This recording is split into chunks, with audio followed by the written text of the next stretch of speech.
जय श्री कृष्णा। राधे राधे भक्तों। माघ मास महात्म कथा का 7वां अध्याय मैं सुना रही हूँ। तो आइए सुनते हैं माघ मास का 7वां अध्याय। चित्रगुप्त ने उन दोनों के कर्मों की आलोचना करके दूतों से कहा कि बड़े भाई कुंडल को घोर नरक में डालो और दूसरे छोटे भाई विकुंडल को स्वर्ग ले जाओ, जहाँ उत्तम भोग हैं। तब एक दूत तो कुंडल को नरक में फेंकने के लिए ले गया और दूसरा दूत बड़ी नम्रता से कहने लगा कि हे विकुंडल, चलो, तुम अपने अच्छे कर्मों से स्वर्ग को प्राप्त होकर अनेक प्रकार के भोगों को भोगो। तब विकुंडल बड़े विस्मय के साथ मन में संशय धारकर दूत से कहने लगा कि हे यमदूत, मेरे मन में बड़ी भारी शंका उत्पन्न हो गई है, अतः मैं तुमसे कुछ पूछता हूँ। कृपा करके मेरे प्रश्नों का उत्तर दो। हम दोनों भाई एक ही कुल में उत्पन्न हुए, एक जैसे ही कर्म करते रहे। दोनों भाइयों ने कभी कोई शुभ कार्य नहीं किया, फिर एक को नरक क्यों और दूसरे को स्वर्ग किस कारण प्राप्त हुआ? मैं अपने स्वर्ग में आने का कोई कारण नहीं देखता। तब यमदूत कहने लगा कि हे विकुंडल, माता पिता, पुत्र पत्नी, भाई बहन से सब संबंध जन्म के कारण होते हैं और जन्म कर्म के भोगने के लिए ही प्राप्त होता है।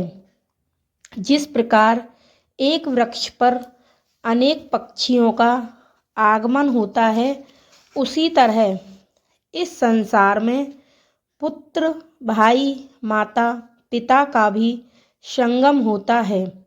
इनमें से जो जैसे जैसे कर्म करता है वैसे ही फल भोगता है। तुम्हारा भाई अपने पाप कर्मों से नरक में गया, तुम अपने पुण्य कर्म के कारण स्वर्ग में जा रहे हो। तब विकुंडल ने आश्चर्य से पूछा कि मैंने तो आजन्म कोई धर्म का कार्य नहीं किया, सदैव पापों ही में लगा रहा। मैं अपने पुण्य के कर्म को नहीं जानता। यदि तुम मेरे पुण्य के कर्म को जानते हो तो कृपा करके बतलाइए। तब देवदूत कहने लगा कि मैं सब प्राणियों को भली भांति जानता हूँ, तुम नहीं जानते। सुनो, हरिमित्र का पुत्र सुमित्र नाम का ब्राह्मण था, जिसका आश्रम यमुना नदी के दक्षिणोत्तर दिशा में था। उसके साथ जंगल में ही तुम्हारी मित्रता हो गई और उसके साथ तुमने 2 बार माघ मास में श्री यमुना जी के स्थान पर जाकर यमुना जी में स्नान किया था। पहली बार स्नान करने से तुम्हारे सब पाप नाश हो गए और दूसरी बार स्नान करने से तुमको स्वर्ग प्राप्त हुआ। सो हे वैश्यवर, तुमने 2 बार माघ मास में स्नान किया, इसी के पुण्य के फल से तुमको स्वर्ग प्राप्त हुआ और तुम्हारा भाई नरक को प्राप्त हुआ।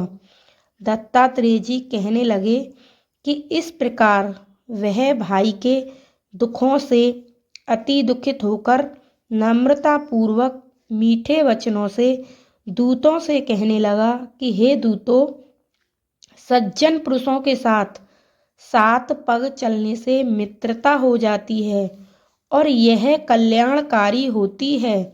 मित्र प्रेम की चिंता न करते हुए तुम मुझको इतना बताने की कृपा करो कि कौन से कर्म से मनुष्य यमलोक को प्राप्त नहीं होता, क्योंकि तुम सर्वज्ञ हो। तो इससे आगे 8वां अध्याय में बताएंगे। यहाँ पर 7वां अध्याय समाप्त होता है। राधे राधे, जय श्री कृष्णा। तो 7वां अध्याय समाप्त, 8वां अध्याय कल सुनेंगे। जय श्री कृष्णा। जो भी मेरे चैनल पर नए हैं प्लीज़ मेरे चैनल को सब्सक्राइब करें। हर हर महादेव।